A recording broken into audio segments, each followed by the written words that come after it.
What is up, everybody? Welcome to the Matt Ryan Show. I'm just gonna take it. I'm just gonna take it, Yeah, if you don't mind, unless we can allow. I go back. allow. Okay, sounds good. Exciting podcast tonight because we're doing this opening night of college basketball. You can see I got my Fighting Ducks jersey on. I think I talked about this last week. It's 23, so Elgin Cook, and then you got the UK shirt on, who does not play Obviously, tonight. So they have a big matchup against. as of recording, As we're they did recording, not they have play. a big matchup against Nicholas. Nichols, I believe. Don't disrespect. Go Cougars. And I don't even know if that's their mascot. I think it could get interesting this college Well, basketball the season. Wildcats We are have a good. lot to talk about. Nichols Wildcats are good. Yeah. I don't know if that's them either. Oregon's got the Hawaii Rainbow Warriors. Do they still go by the Rainbow Warriors, or is it just? I don't know. I'm not very PC, so Yeah, But who I've always knows? seen them as the. You're playing the game. Growing up, it was always the Hawaii Rainbow Warriors. But we'll talk some college ball. That'll be at the end of the podcast. We're going to start with what is so near and dear to our hearts, the NBA. Ja Morant has been in the news a lot. We'll talk about that. Some teams are looking pretty good. I know it's 2 weeks in, but kind of shocking us. Shout out to Josh Giddey, the fighting Josh Giddeys in the Chicago Bulls, Early MVP talks? Who would have and thunk then it? Not me. early MVP talk, and then early firing coach talk. New Orleans Pelicans or I something. know a coach that needs to be fired, but we'll talk about that later in the show. Yeah, and then right before we get into college basketball, we have second week in a row our Linsanity picks of the week. This one is going to be really fun because I have a couple of honorable mentions and then an actual pick, and then we have our Cardio King. Which player this week did we just think was just running laps around the court and not really helping their team, especially on the offensive side? So let's start Ja Morant.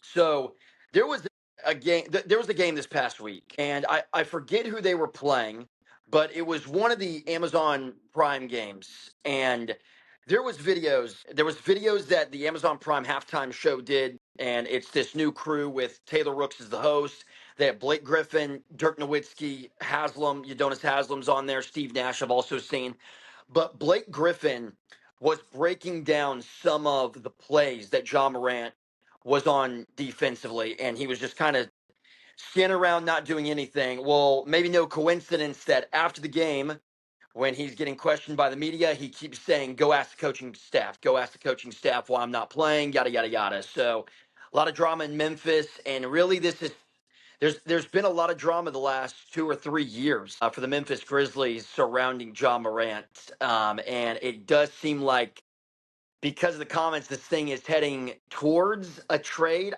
That's usually what happens in the NBA. Something like this happens, and that guy doesn't usually stay on the team much longer. Yeah, I guess my question to you is what is the trade value of John Morant today? Obviously, That's the 3 years thing. ago, it was huge, but what is it today? That's the thing. Well, let's pull up his contract, unless you know it offhand. But I know A lot of money. he signed that huge contract, and I'm thinking about this. I do not blame the Memphis Grizzlies whatsoever for giving him that contract because he was a two-time All-Star going into his age 24 season, and I'm pretty sure that was all before the real stuff. At the end of 2023 is when he had all the gun stories come out about him, or the videos come out about.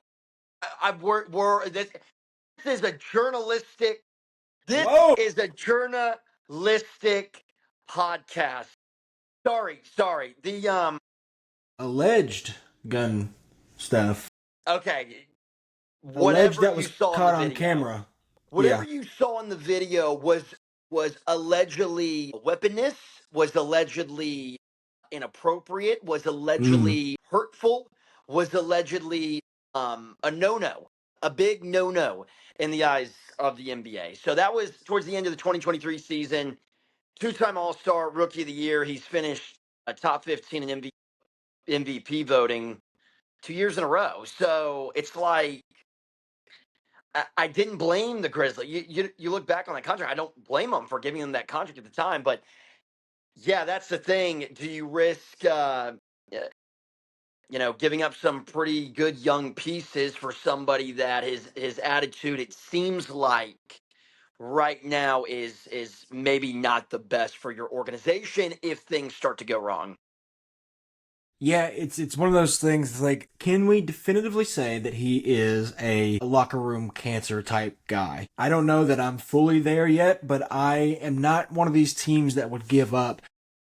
Like, I don't know. If I'm a struggling team that is supposed to be good, I don't even want to say Boston Celtics because that's a horrible example, but if I'm a team that's usually at the top, that is having a down year, that normally my picks will be in the 30s or, the high 20s. Would I give up a first round pick, maybe two, for him? That's it, probably. But it would be a low risk, high reward type play for any team that trades for Morant because you give up very little and you hope that you can get something in return. If not, then it's no different than any other trade that you would normally make for what I would call a like below average player. That's what I would give up for him. I'm not saying John Morant is that. I don't see it. Like, to me, there's not the progress that he can make on the basketball floor alone. I think he's reached his peak, is what I'm saying. Like, I don't think he can get much better than what he was or is. So, are you willing to give up assets for a guy who's most likely going to go down in value? I've never seen a guy tank this hard, like his career. I don't know if he got the money and was just like, "That's all I came here to do. Time to pack it up," or if it's just the Memphis Grizzlies in general as an organization, or if it's strictly John Morant. But you're leaving yourself now with basically just Jaren Jackson on that team. You might as well fully go into rebuild mode if you are the Memphis Grizzlies at this point.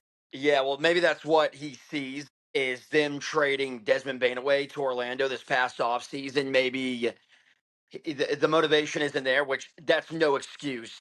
If a team is paying you millions of dollars, you come out to play. I don't care how bad of a team you are or how bad of a team you think you are. You come onto the court and you be ready to win. When an organization believes in how the Grizzlies have always believed in John Moran, I mean, giving him that kind of money is no joke. But let's be honest about this Grizzlies team. They're going nowhere. And I think the biggest one of the reasons is John Morant, because I would assume that the Grizzlies gave him that money with the vision that he would be a number one guy, that he was going to turn into a top five player in the league. And I go back to those early years. I don't blame him for thinking that. Being a top 15 MVP candidate back to back years in your age 22, 23 season, that not a lot of guys do that throughout their NBA career. So I totally understand, but this team, they're 3-4, first 7 games of the season, and what's troubling about them is they rank 27th in the league in defense. They're giving up 121 points per game, and Grizzlies have always been a defensive minded team. I feel like when they had Desmond Bain and Jaren Jackson, all those guys, I feel like and especially you can go back when they had Dylan Brooks. I feel like they've always been kind of a defensive minded team a little bit. Yeah, I mean, go back to even when they had like Tony Allen and like Zebo and Marcus All. Like, just that Oh team man, defensively was that's also gross. that's real quick. I got really scared today. I got an email from 47 because I love buying hats from 47, as everybody. They have a new hat line that came out, and the headline was "Get your throwback hats old school." But the logo was the Timberwolves with the wolf in the forest logo. And I tilted my head and I said, I grew up with that logo. So I clicked the link, but come to find out, it was more of like a late because some of the logos, I was like, they had supersonic stuff and everything, even though the supersonics went through like 2008. But it was more on the fringe of like late 90s, early 2000s. So that really scared me. But it's going to be painful in about 5 years when I see old school hats and it's just like baby blue Denver Nuggets hats and, I don't know, Zach Randolph shirts or whatever. So, but yeah, that Memphis Grizzlies 2000s team was awesome. So I'm glad you brought up little Tony Allen for the pod. Yeah, I don't know. If I'm the Grizzlies, I'm going full rebuild. I'm getting anything I can for Ja Morant, even though his value is probably the lowest it's going to be right now after all the off the court stuff he's had after this incident. He clearly doesn't respect any coach that walks through there. So I don't know. Hey, maybe it's just a cut your losses and restart. You thought you hit the jackpot with the number 2 pick. What is this? That's probably, is that 7 years ago now? So, it's been a while. You know what he is. There's no more waiting to see if he's going to mature. He is what he is. What's a team that you would like to see him with? That's the problem. I don't. If I'm a team that's contending, I do not want him. I've never been the biggest Morant fan. I've always respected his game from a distance. He went to Murray State, one of the most. I mean, that's the closest school to us that was like growing up. That a small school that nobody really had any eyes on except for Isaiah Cannon a few years ago. Before that, they've always been a basketball school, but yeah, you're exactly right. Like, I mean, it is a small school. I mean, the hype around him in this state was insane before it really went national. And then ever since then, I don't know. It's just been something about his game. And this is just speaking on the floor, obviously. I just don't see him fitting anywhere. That's the part that is kind of hard for me to determine. Like, anybody that needs a point guard, like if you take Minnesota, for example, a team that needs a point guard, Mike Conley's on the back end of his career, might be on the list for, oh shit, that guy still plays award here at the end of the year. They need a point guard bad. Their backups, Rob Dillingham's not producing like they thought he would. That's a team where it's like, where if you give up 2 first-round picks, they're going to be good in the next 2 or 3 years. They're going to have a 20 to 30 range pick in the first round. You send him to Memphis or to Minnesota, maybe that's a change of scenery that he needs. Maybe a play with a guy like Anthony Edwards. But it's just not a lot of... That backcourt would be... Like, that's the first thing that popped in my head. It'd be fun. It would be fun. Ja Morant, Anthony Edwards, some of the best in-game dunkers. I would say as far as all-star, superstar caliber. One of those guys you're throwing lobs to your point guard and shooting guard. Yeah. I just don't know how the fit between Morant, Edwards, and Julius Randle. And Rudy Gobert. Like, that is if you're playing with Ja Morant, you need to have a pick and pop center. In my eyes, you need a guy that can space the floor to give him all the room in the paint that he needs. But again, that's my opinion. Yeah, I will say I think there was a little bit of a conversation when they made that trade for Julius Randle that was that really going to work? And I would say Julius Randle has played some really good ball ever since being dealt over from New York. Another team, the likelihood of this happening is probably slim to none just because of all the big trades that they've been involved over the past year or just everything that's happened. The Dallas Mavericks, they really need a point guard. And maybe they could make a trade where they send Kyrie over to like Memphis and then there's a buyout and then something happens like that where Dallas just looks at it like, well, you know what? Maybe this is a chance finally to get a little bit younger, and that's our point guard that we can get to go with Cooper Flag because they have been looking for a point guard. Because I would say 6 games in, they don't want Cooper Flag. They tried it night 1, and it is just 2 weeks into the season. But I think that would kind of be interesting. You finally get a point guard, a little bit seasoned in Ja Morant to help out Cooper Flag. So you're saying give up Kyrie for Ja Morant, or are you saying in a buyout situation where you can get Kyrie back? No, so I would say you trade Kyrie Irving. Really? You trade Kyrie Irving, but then the deal is like Memphis is like, hey, we're going full rebuild mode, so we'll just buy you out, and then Kyrie gets to choose where he goes. Kyrie, yeah, pretty much gets to choose. Yeah, he gets to choose where he goes, and it's kind of one of those deals with a veteran. Now, I don't know. I want to say Kyrie's got, a year or 2 left on his deal. So, that could help. Yeah. That could help. But, if Memphis is serious about moving on from Ja, then, I would see. I don't think it would be awful. I could see Ja Morant going to the – now, this is just – we have to remind everybody that we are not we do not have sources at all. This is all just – this is my fun. Source just said that Matthew Hargrove – What breaking news right here on the Matt Ryan I've got podcast. Shams in my ear. He's saying Shams, go ahead. the Dallas Mavericks fans would actually cut Nico's head off if they traded Kyrie Irving. That's Shams. I don't know. That's his words, not mine. Okay. You're here to hear first. They're saying a guy who helped them get to an NBA Finals first time since Dirk Nowitzki. That's right. That's right. And they trade the two guys. Morant. They trade the two guys that got him to the finals for Anthony Davis and Ja Morant.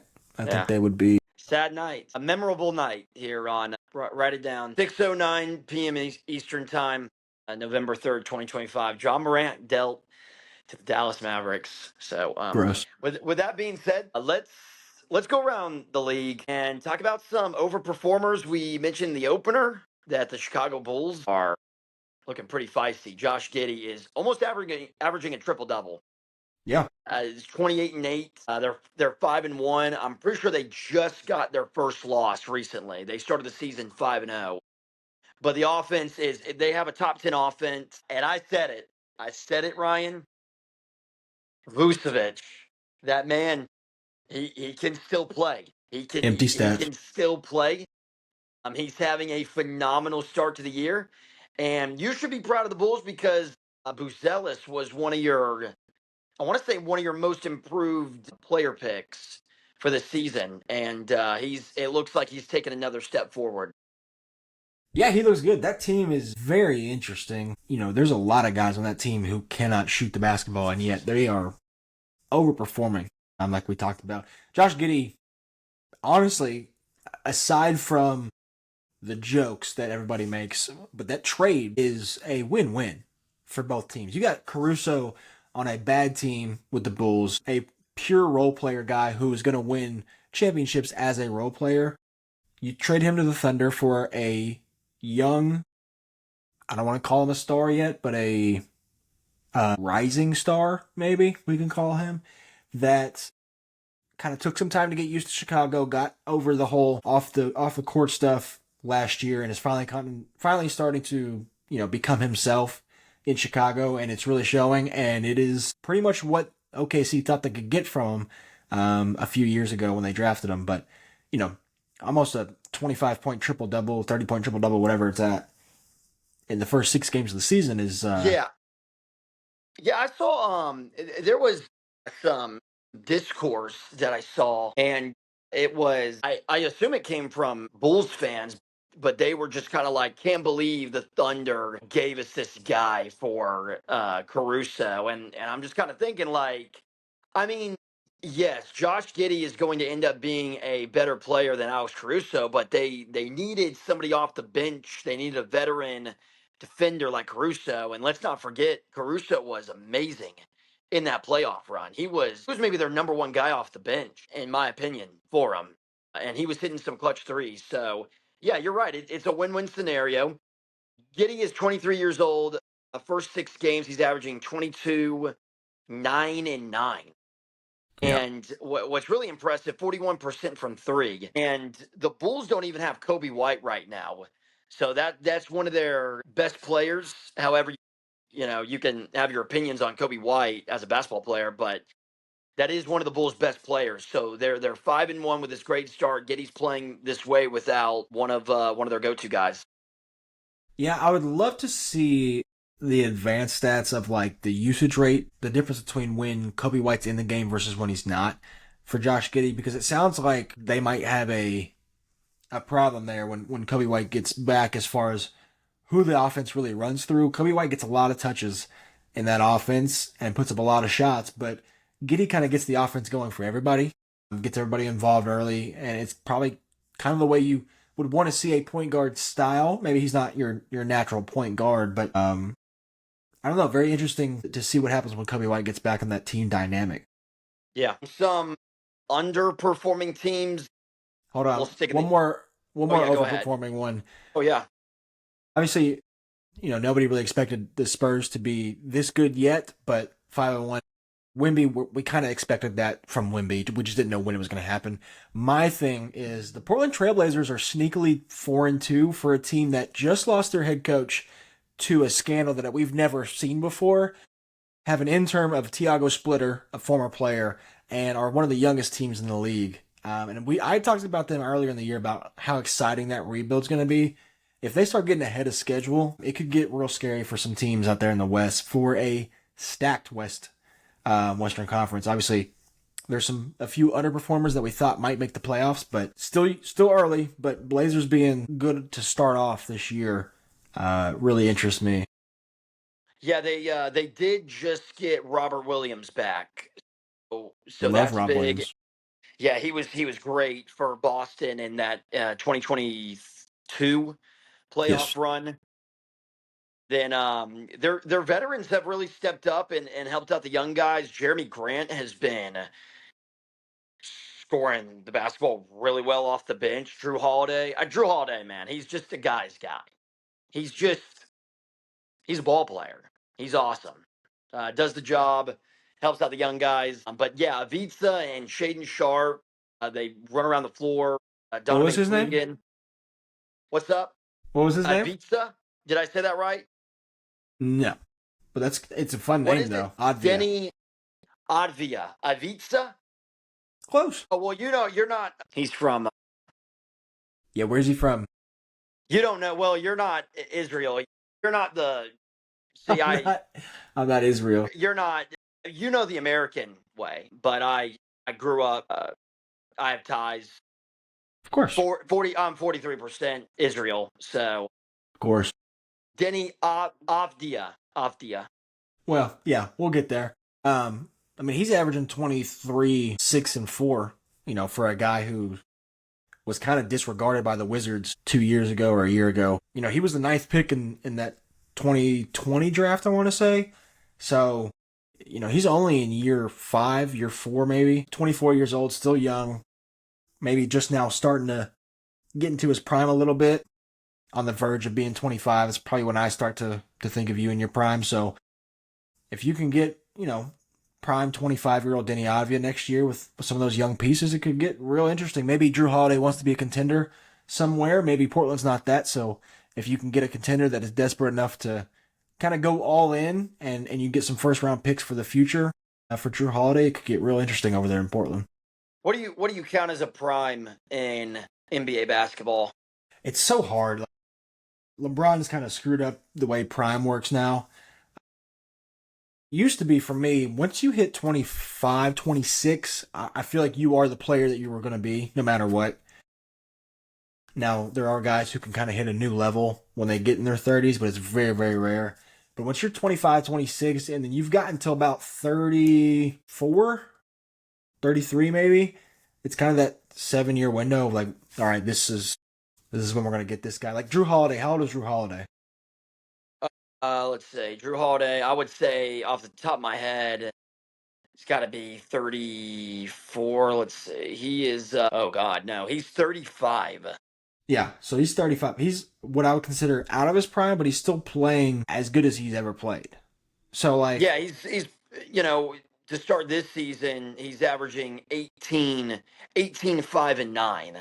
So. So maybe we need to rework how our numbers work, but Well, you know, too, the thing is like every year these guys that are coming up we always are saying they're getting stronger, they're more athletic, they're healthier, and I think that's just going to improve. Like I would not be surprised if LeBron James is just the first of this new wave where like kids that are coming up in college now and are able to put up long careers in the NBA. I would not be surprised if in 20 years seeing multiple guys, I mean like a good amount of guys in their younger 40s still in the league. I would not be surprised if that's a normal thing.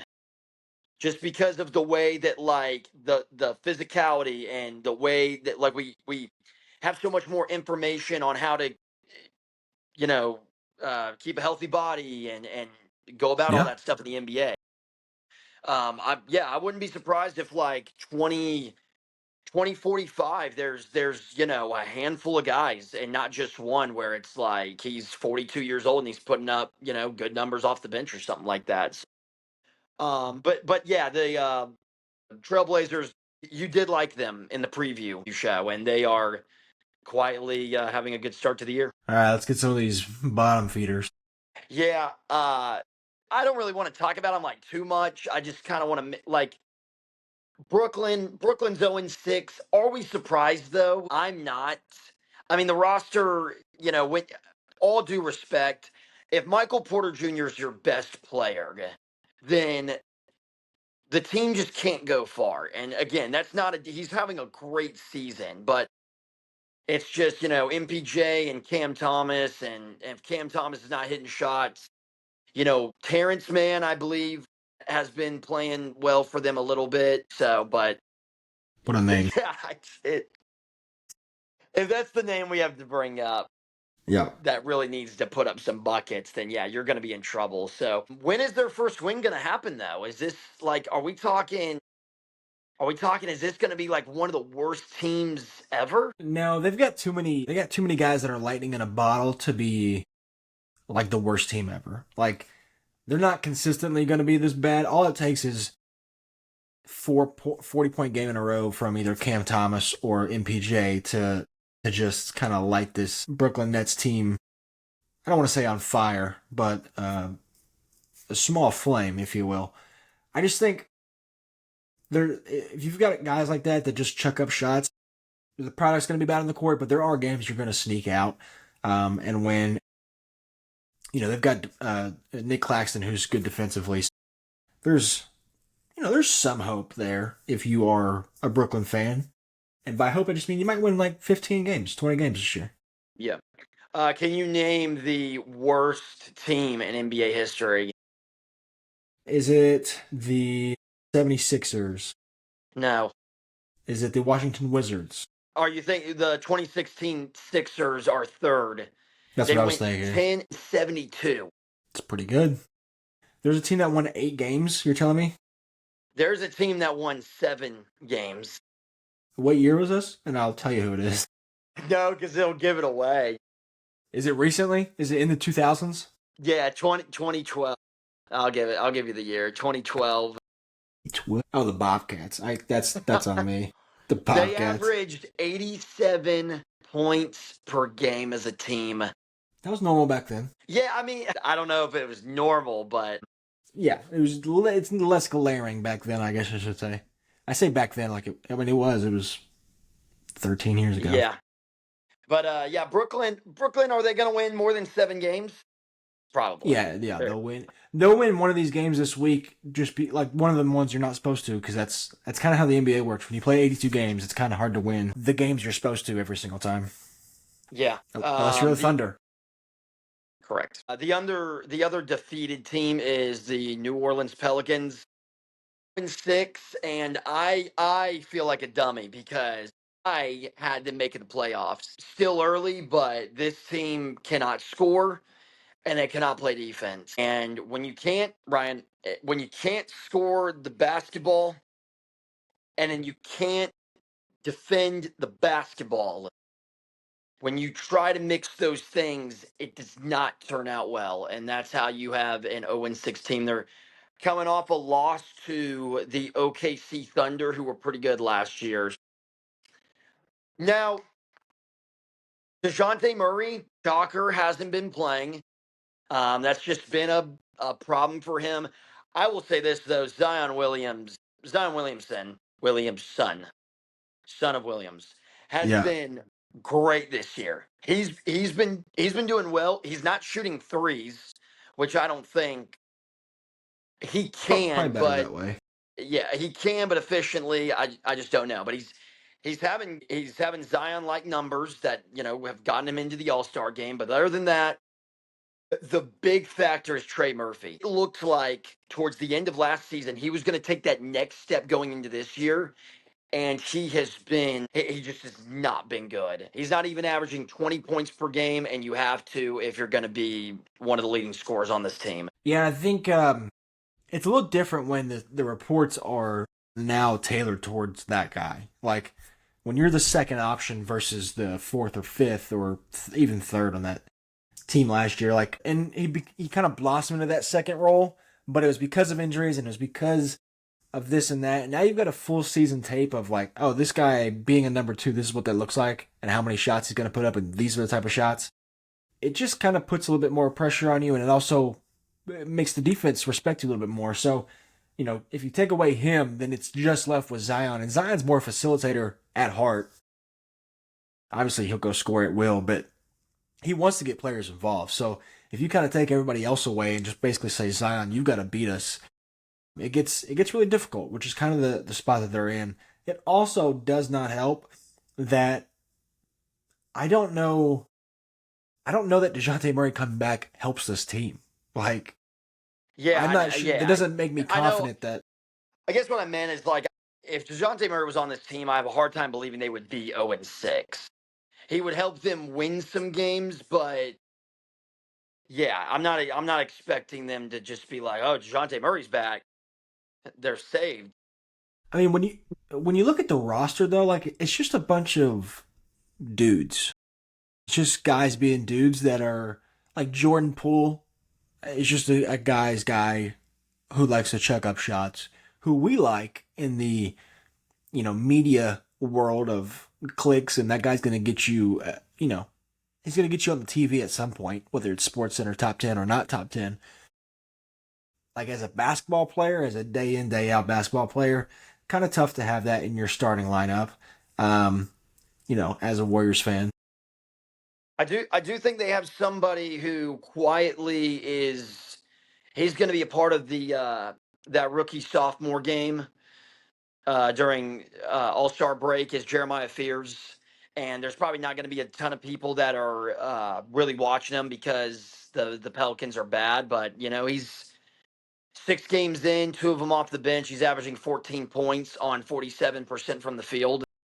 So he's definitely had some games where, like, you watch him and you can tell. I mean, that's a rookie, but he's a 19-year-old kid. So he was a dude at Oklahoma last year. I will never forget that game. I think it was against Kentucky. Was it the SEC Yeah, tournament he basically where single-handedly brought him Jeremiah back. Fears went off that game and Kentucky had that game winner when they let him go baseline. But that was one of the craziest games of the SEC tournament. But yeah, man, the Pelicans. I had high hopes for them because I really did like their rookies. I liked Derek Queen. He was one of the best players in college basketball last year. He's not played bad, but he's also again had those moments where you're like, man, he's just young. He's 21 years old, so a lot to work towards. And I hate it because I actually love Willie Green. Yeah. I've always liked him as a coach, but at some point, it's I don't know when do you start talking rebuild for the Pelicans? Well, like they just have Um, too like they have too many guys. Like there's too many guys that are not role players, but just bench guys. Like go down the list of guys who would come off the bench for most teams on this team. You've got, I think Jordan Poole would on most teams would come off the bench, but maybe that's just me. I don't know. Jeremiah Fears, Sadiq Bey, Derek Queen, Jose Alvarado, Jordan Hawkins, like Kevon Looney. They just signed DeAndre Jordan because Looney's hurt. He's Messi. Like and Herb Jones is a great starter, but he's shooting 31% from 2, not from 3. He's shooting almost, what is that? He's shooting 46% from 3, it's not but he's good. shooting 31% from 2. He can't make a layup. Obviously, the big thing that jumps out at you is a Zion at almost 11 and a half free throw attempts per game. But other than that, it's been a tough sled. I mean, Jordan Poole's Yeah, put up 18 points a game on decent shooting splits, it's but sad. it's just too many guys that are supposed to be coming off the bench that are starting for this team. It's sad. Last team I want to talk about, Indiana Pacers. They're 1-5, really feeling the loss of Tyrese Halliburton. It's just shocking because the Pacers, I thought they would still kind of be okay because Rick Carlisle is a very hard nosed coach. Honestly, one of the best coaches in the NBA. And it just hasn't worked out for him. Now, something that's really hurt is Benedict Mathurin ended up getting injured. So he has those first 2 games of the year where he was on fire. It looked like he was going to be one of their maybe their best scorer of the season. He goes down, and they're relying on Aaron Nesmith and Siakam to be go-to scorers, and it just really hasn't worked out for him. But the weird thing about it is the defense really hasn't been good for the Pacers this season, and that's something that took them all the way to the finals last year. Yeah, how big of a hit was losing Miles Turner? I mean, this team, like defensively, you talked about it. Like Pascal and Miles Turner down there as your 4 and your 5 is it's tough to get anything down there. And now it's pretty much just Pascal with, they sometimes will throw out Jarris Walker out there, a rookie from 2 years ago, or, Obi Toppin will play some small ball 5. James Wiseman has been playing a little bit. Like, people, even when Halliburton gets back, I don't think people will really understand how big of a loss Miles Turner actually was. People look at him because he was in trade talks quite often, but when you're throwing Isaiah Jackson out there or Jay Huff, two guys who have been really disappointing for the Indiana Pacers, Jay Huff specifically, it's tough to kind of have that production that you did last year. So between that and guys like, signing Mac McClung, like that's where we're at in the season, where we're signing Mac McClung to, all the love for Mac McClung. Great guy. Save the dunk contest, but and I hope he returns this year. I hope Mac McClung just keeps winning it until somebody beats him. But yeah, Isaiah Jackson's been their he started the most games at center this year, and he's averaging 0.3 blocks per game. He's averaging 5 rebounds, and that's nothing against Isaiah Jackson. It's just that kind of shows you like how significant, you're right, Miles Turner was for this Pacers team, and now he's killing it on a Bucks team that looks pretty good right now. Yeah. Last thing, Pacers, just for tonight, it won't matter because this episode will come out probably tomorrow morning. But Johnny Furphy to score maybe like 10 or 15 tonight, or maybe both. Okay, you're Throw just saying that like you're not betting. Yeah, we would never condone gambling on this platform. However, I may have seen somebody near my phone put a few dollars on that bet. Gotcha. Can we start our own betting company? Is that possible? Like we have a Matt Ryan. Yeah, I think we get the funds to do that. But the thing is you can only bet on Linsanity or Cardio King players. So that's the thing. Yeah. No, that's interesting. We should have our own tab in the FanDuel section that just says the Matt Ryan Show, and you can only bet those certain players. Anybody that's won an award is who you can bet or nominated. Well, we'll chop it up to anybody who's won so far. Speaking of which, let's get to the awards. Linsanity of the week and Cardio King. Which one do you want to do first? Let's discuss our last week's winners. Please. Cardio King of the week from last week was Orlando Magic's Tyus Jones. Tyus Jones, he has picked it up. He has picked it up since, so good for him.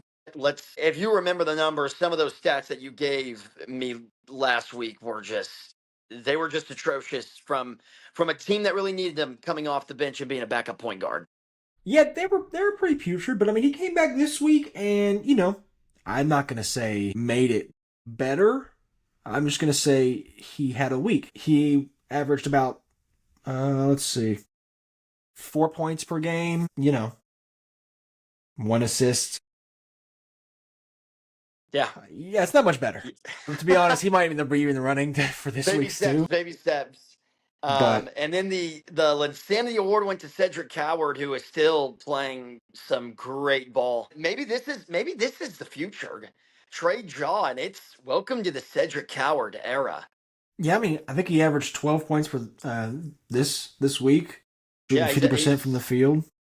15 overall, 15 points per game for the season. Yeah. 5 rebounds, 3 assists. He's shooting 48% from 3. Yeah, and he's shooting 25% this week, so if that tells you how big that first week was to allow us to give him that award. That's pretty good. Yeah. Good for you, Cedric. He was actually drafted. He was drafted by the Trailblazers, so if you know anything about that, I guess there was a trade. Imagine Cedric Coward, a top 3 player in the NBA on that Trailblazers team right now. And it would be absolutely filthy. So, okay, let's go and start with Cardio King of the Award to join Tyus Jones. Yeah, I've got two players, but I'll let you go first. I have one. Yeah, I just have one this week. It's a former Kansas Jayhawk and a player for the Utah Jazz, Svi Mikhailuk. I think that's how you pronounce it. That's I pretty was good. off with. I I got to be honest. I don't have any Israel ties. I lied to you about Denny. Well, thank So you. yeah, I that was nagging at me for the entire show, so I apologize. But Svi Mikhailuk, who I think that's how you pronounce it, great player with the Kansas Jayhawks, but I gotta put him on the spot for what he did this past week. Now, it didn't start awful. He played Wednesday against the Trailblazers and put up 7 points, but it's mainly just the last two games. At Phoenix, 23 minutes, 0 points, 0 for 5 from the field. And then he follows that up just yesterday in a loss to the Charlotte Hornets. 29 minutes. So he plays more minutes and he only had 3 points. So that's a total of 3 points, and I believe this is a starting role for Svi Mikhailuk on the Utah Jazz. I mean, Yeah, we that's need some tough. more. But we need some more. I know the Utah Jazz are not supposed to be a good team this year, but 3 points and a total of and I know I will say with these Cardio Kings, they could be playing some great defense, but we're mainly just looking at the offensive stuff here. Yeah, I And mean, what is three this league about? It's about it's offense. about getting buckets now. Yeah, And 3 points in what is that? 52 minutes if my math is correct. Three not good at points in math. 52 minutes it's just get 1 for 9 from the field, so you're barely chucking up shots, and Mm. when you are, you're not making them. So my nomination is the 28 year old from the Kansas Jayhawks, V. Mikhailuk. Yeah, that's pretty good. I was just looking up because I almost found another one while we were on camera here. It's hard to tell because some of these stats get baked in when they don't play, so then it's kind of hard to base it off of this week alone. Because I was looking at like Nolan Troyor or even Jakob Pertl, who has just been struggling. I do, But you know what? those I think I do remember looking at Pirtle. Pirtle was struggling last week as well, but he has not played the last three games, and Nolan Troyor has also he's played two out of the say 7 games. So like it's hard to put those two up there, but a guy that is consistently getting minutes that has been certified ass is Larry Nance Jr. Guy had 25 minutes last game. You thought I was gonna say points. 2 points, 1 for 9 from the field for a guy who only dunks. 0 for 4 from three. 4 rebounds, 4 assists, not bad. However, if we just go from the 27th, which is what I've been doing till today, he has 5 points in 4 games. If I can do some math here, 18, 14, 19, 25, let's go 20, 20, 15, and 25. That's 40, 65, and 80 minutes and 5 points, if my math is correct. And he went Wow. 0 for 1 night against the Raptors, 0 for 3 against the Celtics, 1 for 3 against the Pistons, all while averaging like 3 rebounds a game in those 4 games for a guy who is a power forward of the game of basketball. Yeah, that's pretty brutal. And you know what? I'm totally okay if we put Larry Nance as the guy because for me, I took Svi Mikhailuk as mostly the week. Larry Nance he is the entire week. That game on Monday. Well, I guess you can add the one on or I meant Wednesday, but even that game on Monday against the Pistons. I mean, 1 for 3, not the end of the world, but But yeah, 18 three. minutes, that means you're just out there running. That's the exact word that we're looking for. that- You're exactly right. I think it's official. Shout out Larry I think we Nance. got our guy, Larry Nance. Made it And on this the is show. I don't want to say a big time player, but like Larry Nance, I feel like is a more well known name from NBA fans than Tyus Jones. So, Yeah. names are getting bigger and bigger. And I mean, he's on a winning team. That's the worst part. Like, he's not on one of these teams that nobody cares. He's on the Cleveland Correct. Cavaliers. Like, that's a team that's trying Correct. to make an NBA Finals, and you're out Yeah. here stinking it up on the bench. And no Yeah. disrespect, no disrespect. No disrespect. Just need the game to step up a little bit. No You know, disrespect. We just don't want to see on the list twice. That's all we want. Awesome pick. Awesome pick. I appreciate that. Linsanity. This one's easy. I got 3.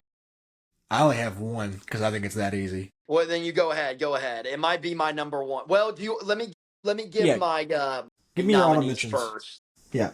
Okay, so my first nominee, and I don't think we should pick this guy, but I think it is a little bit of a Linsanity run, and it's Austin Reeves. And you Yeah. might be rolling your eyes. And I heard the argument. Actually, I thought it was funny when he had the 51 point, or it was the game winner. He had the game winner against the Timberwolves. This was like early last week, like Monday, right after we joined the pod. So he had the game winner. It was on ESPN. They had the Ernie Shack and all those guys. And I think it was Kenny who said, he's having this Linsanity run. And Shaq and Charles kind of went off on him and was like, no, this is an established guy. Like Jeremy Lin kind of came out of nowhere. But I do think Kenny, and I believe it was Kenny who said it was a Linsanity run a little bit. He is right from the perspective that even though Austin Reeves is an established guy, nobody in their right mind would think that Austin Reeves in 3 straight games would have a 51-point game, a 40-something point game, and then a game winner. Nobody. If Luka did that, that's different. But we're talking Austin Reeves. He's a good player, but he's never been an all-star in his life. That is like superstar kind of stuff. So he's not going to be our pick, but I do think what Austin Reeves has been doing is unreal. I like that pick. I mean, again, we're not going to go with it, but I do like the honorable mention, giving him some love because he does deserve it. Well, He's been I wouldn't be absolutely mad if we did. fantastic. If we did, I mean, I don't know if that's like Linsanity just coming out. Like it's not totally from out of nowhere, but Yeah. it's stunning. It raises Got my eyebrows raised. It raises the eyebrows. The second guy, honorable mention, and it might be your pick, is Jake LaRavia. Yeah, I had a good game. Jake LaRavia, and if you want to add this to Linsanity, Anthony Edwards was literally yelling to the crowd, who is number 12? And that's because Jake LaRavia this week, we're not counting the game on Monday. He put up 3 points against the Trailblazers, but his last 3 games this week, Wednesday, 27 points on 10 of 11 from the field against the Timberwolves. Then they go to Memphis. He puts up 13 points on 5 of 8 shooting. And then yesterday, I saw that he had a 25-point game with 8 rebounds against the Miami Heat. And I said, this is an honorable mention. He's 24 years old. Yes, he's a first-round pick, but he's not somebody that has always been looked at as like the go-to guy, a first-round pick. I mean, he played for the Grizzlies for like 3 years, and I bet nobody even knew that. I bet. So, Jake LaRavia, honorable mention, and this is the guy where I think he's the man from the Milwaukee Bucks. Yeah. Ryan that was Rollins. my one. That was my one. Ryan Rollins. And it makes more sense because he is a second round pick. Last year, Ryan Rollins averaged, now he started 19 games. He averaged 6 points a game. 6 points a game. This is his third organization. And he is now averaging this season 18 points, 4 rebounds, and 6 assists. Before I let you talk, Ryan, let's go over the numbers this week. 25 points against the Knicks, and you probably saw him 32 against Golden State. You mentioned it earlier. He lit up Golden State, hit 5 threes. And then it was a loss on Saturday, but 16 points with 8 assists against the dangerous Sacramento Kings. So Ryan Rollins, I think if we both have him at number 1, he's got to be the guy this week. Yeah, the biggest thing was like obviously me being a Warriors fan, it did hurt to see Ryan Rollins go off. However, it was a bittersweet moment because when we drafted him in the second round, and meaning the Golden State Warriors, I thought he was a home run pick. Watched him at Toledo a little bit and kind of fell in love with his game. Never really found his footing with the Warriors organization, got put in that Jordan Poole trade early in his career, went to the Wizards, which is a dying organization. I was very glad to see him get out of there and go to the Bucks. It took a few years to get him going, but he is finally here. You mentioned it, that 32-point game had 8 assists as well. So just this week alone, he is averaging 24 points, almost 7 assists, 2 steals a game. I mean, 3 rebounds, like just a true point guard for that Bucks team, which they need bad. They need all the help they can get with Giannis and Miles Turner. That's about all they have. So having a guy like this kind of come out of nowhere and be, that third option for a week is huge. Yeah, it's awesome. It takes, I mean, yeah, you said it. We've kind of been like, well, who's going to help out Giannis? I mean, if Ryan Rollins can average, 20 points a game with almost 25 and 5, there you go. I mean, you have an almost all-star now with Milwaukee. So maybe they need a little bit more, but this definitely helps. Well, I think we have it. Congratulations to Larry Nance Jr. and Ryan Rollins. Well Ryan deserved. Rollins, Linsanity, he's Well the one to deserved. really applaud. Larry Nance Jr., I guess, sorry, but long season. You can get back at it, Maybe and this will fuel the fire.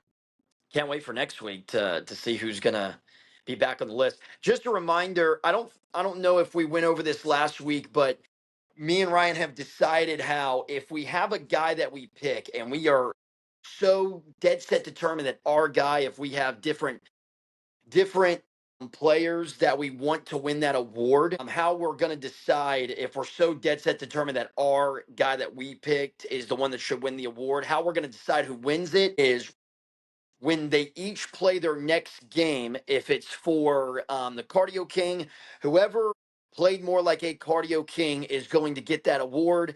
And then the same thing with Linsanity. So let's say if it was, Ryan Rollins and Jake LaRavia, whoever played better in their next game, that's who would win the award. So I'm not sure if we went over that last week. I think we came up with that rule after the It's a good pod. rule. So Really, I I mean, think so. yes, it's for the week that we just had.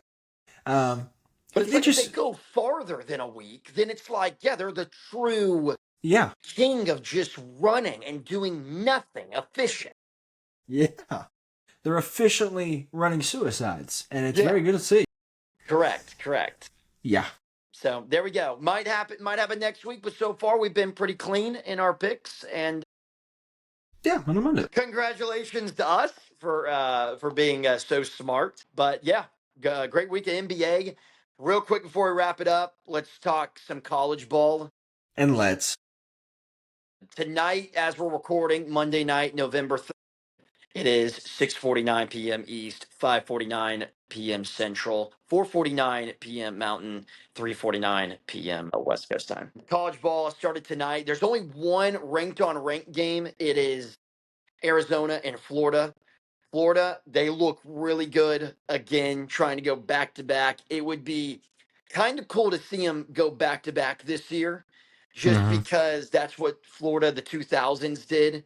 And I will say something that was awesome. I was watching a Warriors game. You probably picked this up, but I didn't realize it.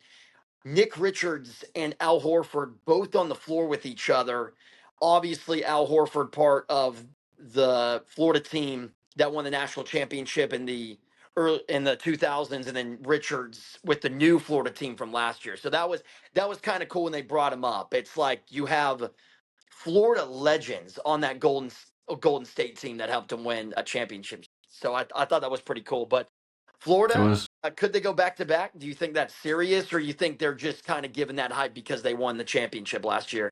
I think it's so hard to go back to back, especially in today's game, and especially when you lose a guy like Walter Clayton Jr. The biggest reason that the Florida Gators were able to win in 2007, 2008 was because you had guys like Al Horford or Joakim Noah or Corey Brewer that came back for that second year that went to go run it back. It's so hard to replace half your roster or more and then expect to come back and be the exact same team, especially with how deep they were last year. The biggest part about Florida, and they kind of set a blueprint for these new teams, which is if you just keep it close in the first half, by the time the way that they rotate their bigs, the way that they rotate their guards, you can just wear a team down. By the time you get to 8 minutes left in the second half, your team is still fresh as can be because you've only played 20 minutes in total while the other team's dead. and they're fighting for their life in that last 8 minutes. Like the last 8 minutes, you really saw Florida just kind of be sharper mentally and physically, which is kind of what led them to that championship run. So I thought it was a very good run, very good blueprint, something that the actual Kentucky Wildcats have tried to adopt, which is, kind of have two of everything. That way you can go as deep as you can, but I don't see them repeating in my eyes this year. Yeah. Like, I mean, kind of what you mentioned. I mean, that UConn team, yeah, getting Klingon back, and I'm forgetting his name. He actually is playing for UConn this year. Is Caravan. it Caravan? Caravan, I didn't know because I saw him in the preseason. I was like, he's still there. Yeah. That could be a nominee for. Oh shit, I thought he retired.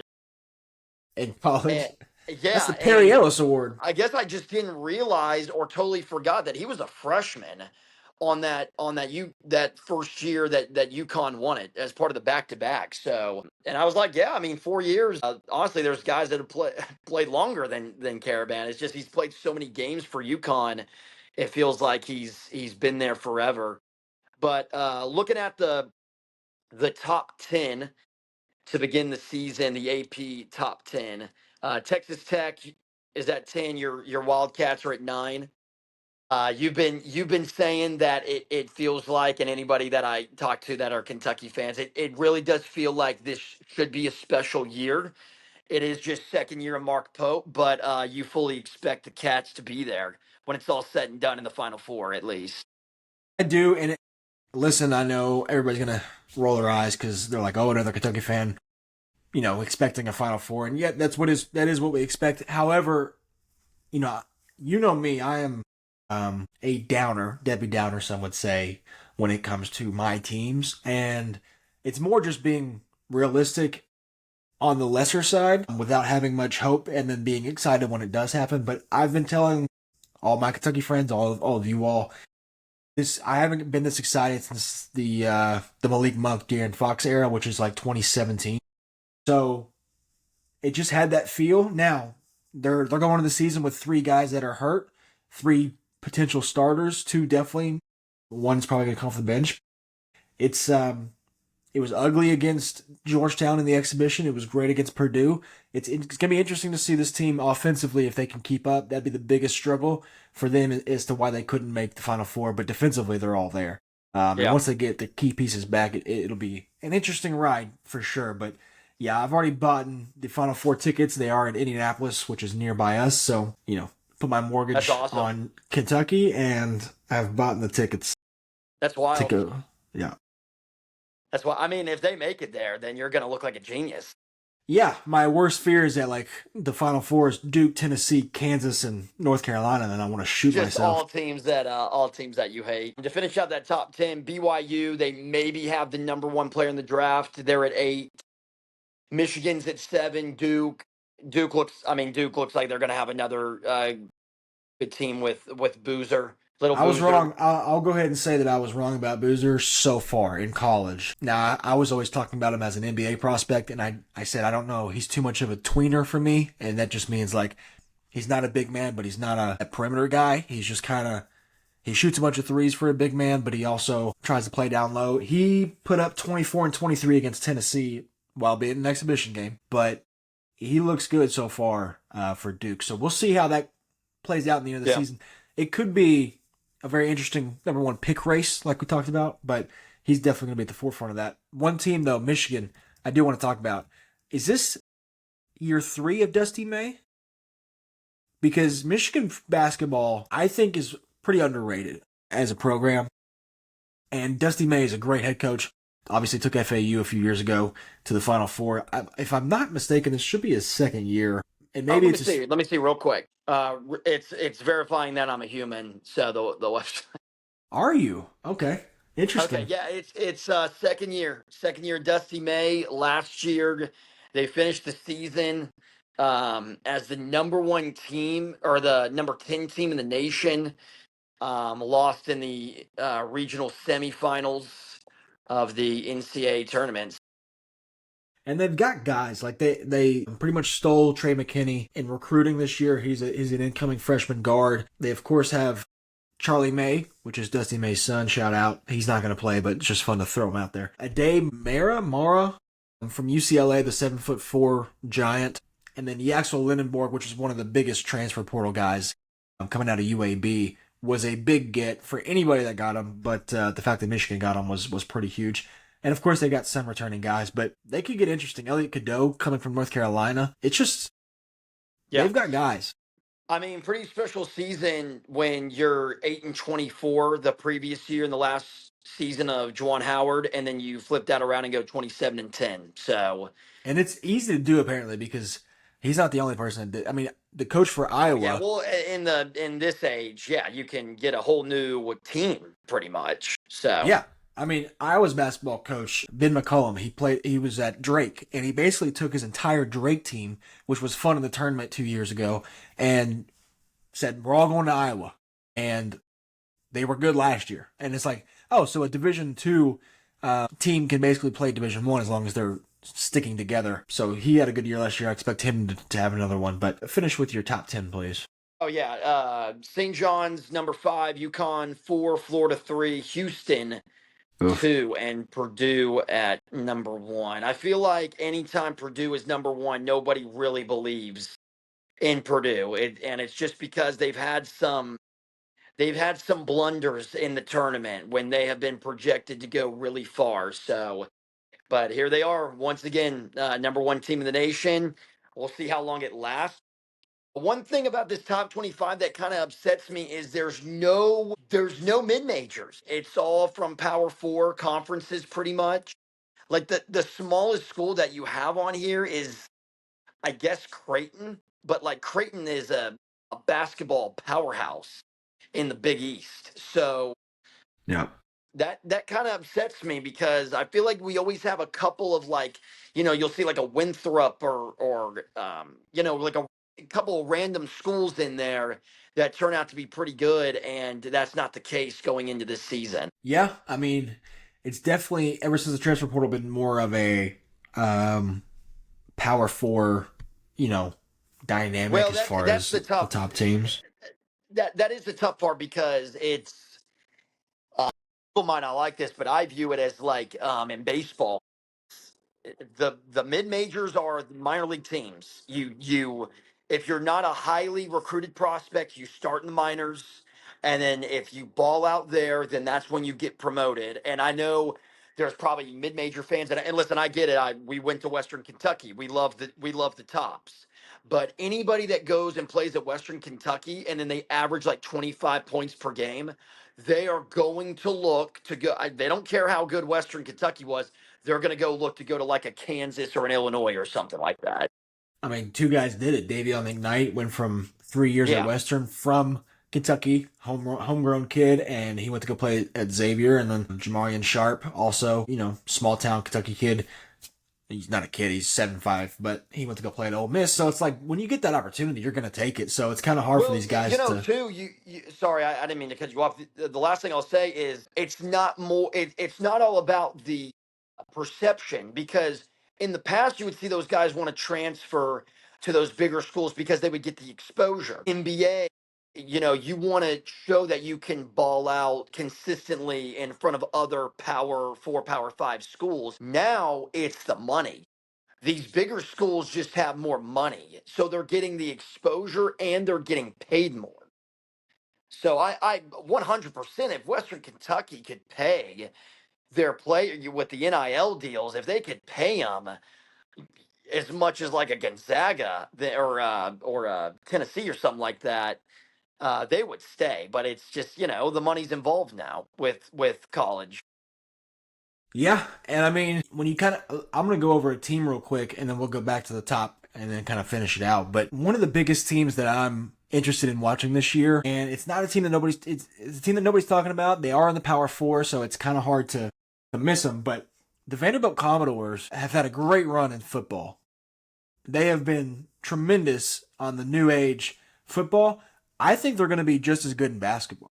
They've got a guy in Mark Byington who came in last year from JMU, and he basically turned that program around after Jerry Stackhouse left it in shambles. And he's got guys that are returning, plus some. Like, he got, some of these guys you're going to look at and you go, that guy still plays college basketball. When you look at a guy like Frankie Collins, who committed to Michigan his freshman year and just never really panned out, or a guy like Jalen Washington, 6'10 center coming from North Carolina last year, who's also a senior, or even a guy like, where's he at? Yeah. Where's he at? Damn it, I had him. I can't find him. But they've got some returning guys too. Like, their biggest problem last year was they had a guy by the name of Devin McLaughlin who was basically a 7 power forward playing center, and he would just get in foul trouble all the time, and it kind of ruined their chances. But you've got a guy that Jason Edwards, who could score, a Tyler Nickel, who's a sharpshooter, hit 80-something threes last year. Like, they've got guys that can play, and then they added depth and bigs and something to help them out. And year two, I mean, Byington at JMU was nasty. So to watch these young coaches that are kind of transferring the mid-major schools and then moving their way up to a team like Vandy or like Iowa and just kind of bringing everybody with them, it could get interesting for Vandy. Big year, who's not really being talked about. Vandy. Big year. I mean, if they have a good basketball season, like say they make like the Sweet 16 in basketball, and then their baseball team's always good, like it could be one of the best sporting years for Vanderbilt. Last year they went. Oh yeah, go ahead. Oh yeah, last year. Last thing I'll say before we wrap it up, some big games this week. They really don't happen until Saturday. The Florida-Arizona game's tonight, which by the time you watch this, it'll be over with. But we got a couple of ranked games on Saturday. Alabama goes up north to the Garden. And they play St. John's, so that's a 15-5 matchup. That'll be really fun. And that's in the morning. So you got college football, and if you want to dabble, you'll have some college hoops, some pretty good college hoops, Alabama and St. John's. And then there's another ranked game on Saturday. Sorry, I just had it. Oh, where'd it go? I'm going to find it because it was a really good matchup. Any day now. Here it is. Arkansas at Michigan State. That's a 6:00 game on Fox. That grosses me out. 2 ranked games on Saturday. And then I want to say the next week is when we get into the Kentucky and when is that? When is the It's tournament? Late this year. It's like okay. It's like middle November. Yeah. Pretty sure it's after the Louisville game, which is crazy. Second week. Yeah, the Louisville Kentucky game is really early this year. Yeah, it's insanely early. It's the 3rd game of the year. It's November. It's legit a week away. But yeah, the Michigan State game's not until November 18th, so you get the middle of the month. So it's another 3 weeks away, which is a little different. All right, give me your Final Four and then your best team, like the team that you think may not make the Final Four, may not win the championship, but you think is going to be the best team in college basketball. Way too early. Final Four, man. What else are we doing here? Yeah, I think I fell in love with St. John's last year. And I think they find a way. Second year with Pitino, I think we're gonna see Final Four. Pitino's just gonna be white jacket, white pants, looking smooth, hair greased back, and I'll be second row with the same outfit because I'll fall in love with the Johnnies. So I'll go them in the Final Four. I'll show some love to former Pac-12 foe Arizona, the Arizona Wildcats. I'll have the Cats getting in. You know what? Just for you, I'll say Kentucky. You guys have been harping on the Kentucky Wildcats this year. A lot of pressure. So I'll throw in Kentucky, and then I'll go with a team that's not ranked this season, but they're getting some votes. Let's throw in a little. Let's throw in some St. Mary's. They're getting a couple of votes in the top 25, so we'll mix it up. So St. John's, Kentucky, Arizona, and St. Mary's. I'm going to go a little different. I'm going to go lots of blue bloods. And Houston's that team that I'm just like, Houston. I mean, it's Houston. Yeah. So Houston's actually the team for me that I think are the favorite. In my eyes, they should be the favorites. Yeah. They've got guys that are returning. They've got some young studs at freshmen that are coming in that Kelvin Sampson's already like, yeah, they're not going to play because they don't know how to play basketball, which is awesome because they're going to get right. So guys like Chris Sinak is one of those freshmen that's coming in, highly rated. Kelvin Sampson's going to get him right. Whether it's this year or next year, he's going to be fine. Houston, I finally trust them after watching them last year get to the final game. They produced. They should have won it. Florida just had the guy. So give me Houston to be that team and to be in the Final Four. So that's one of my teams. Give me UConn to make it back. Everybody talks about the first 2 years they go back to back, and then they're looking for the three-peat and they just kind of fall flat on their face. Well, that normally happens to people who try to three-peat. Didn't have it last year. I think they have it back this year. The energy's back in the building. I really like that UConn team. Obviously, I'm taking the Cats. Everybody knows how I feel about their team this year. It's Final Four bust, but I think they do have the team that's deep enough to take a Final Four run like you need to. And then the final team, it sucks. It's blue blood. It's awful. But I do think Duke can get them back to the Final Four. They'll probably get a good tournament seeding and a good bracket to help them out a little bit. But it wouldn't surprise me if they get there. I think everybody would hate your Final Four, which, I mean, it's great, but like, here's the thing: everybody hated last year. It was the best Final Four anybody could watch, and yet it was all four number one seeds. It's like everybody wants to see a Cinderella story until we get to the Final Four and they get their ass kicked, and they're like, oh, and then you're like, why are we watching these players that we don't know? Yeah. Yeah, it's like at some point you just want the Blue Bloods to be Blue Bloods and go. Mary's. Like, do you remember 2026 when St. Mary's had to play Arizona? Arizona won, and then St.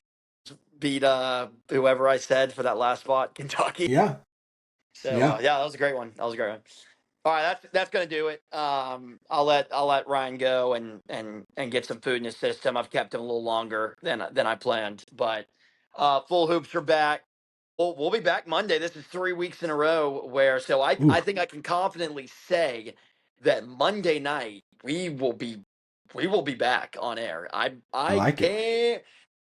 I'm not gonna guarantee.